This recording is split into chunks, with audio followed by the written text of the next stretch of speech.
এটা কেমন আউট? তোমাদের উইকেট দরকার তো? ঠিক আছে, আমি চলে যাচ্ছি। তোমরা আমার উইকেট নিয়েই খুশি থাকো। নিজের হেলমেট খুলে গ্লাভস খুলে মাঠেই ছুঁড়ে মারলেন সালমান আলী আগা। অবশ্য মেজাজ হারানোটা স্বাভাবিক ছিল। দারুণ খেলছিল পাকিস্তান, দারুণ জুটি করে ফেলেছিল মোহাম্মদ রেজওয়ান এবং সালমান আলী আগা। 109 রানের পার্টনারশিপও করে ফেলেছিল। কিন্তু হঠাৎ বিপত্তি। ইনিংসের 39তম ওভারের চতুর্থ ডেলিভারি ছিল সেটি। মেহেদী হাসান মিরাজ ডেলিভারিটি করলে মোহাম্মদ রেজওয়ান সোজাসুজি ব্যাট চালালে বলটি চলে আসছিল নন স্ট্রাইক প্রান্তে, কিন্তু সেখানে রান নেওয়ার জন্য বের হয়ে গিয়েছিলেন সালমান আলী আগা। বলটা যখন তার দিকেই আসছিল ঠিক তখনই তিনি ব্যাট প্লেস করার জন্য ট্রাই করেন, কিন্তু তার সামনে মেহেদী হাসান মিরাজ এমনভাবে দাঁড়িয়েছিলেন সে আর ব্যাক করতে পারেনি বা দ্বার প্রান্তে পৌঁছানো হয়নি।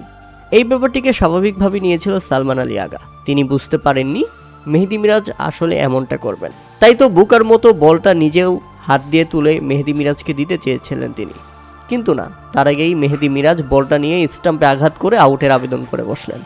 রীতিমতো আকাশ থেকে পড়লেন সালমান আলী আগা। তিনি শুধু বলছিলেন, আরে ভাই, এটা মশকরা নাকি?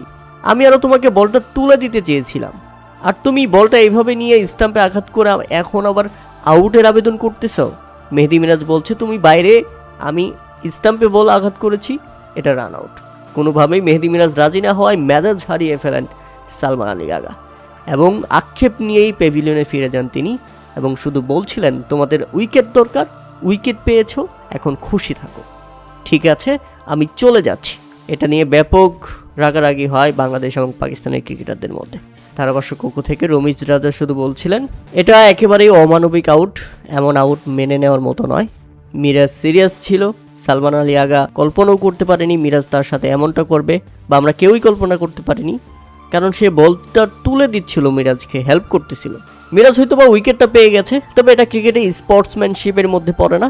আমার কাছে ব্যাপারটি ব্যাপক অমানবিক এবং অযৌক্তিক মনে হয়েছে। ক্রিকেটের নিয়ম অনুযায়ী এটা আউট হলেও ক্রিকেটের সৌন্দর্যের মধ্যে এটা কোনোভাবেই গ্রহণযোগ্য নয়। প্রিয় দর্শক, এ ব্যাপারে আপনাদের মতামত অবশ্যই আমাদের কমেন্ট করে জানাবেন।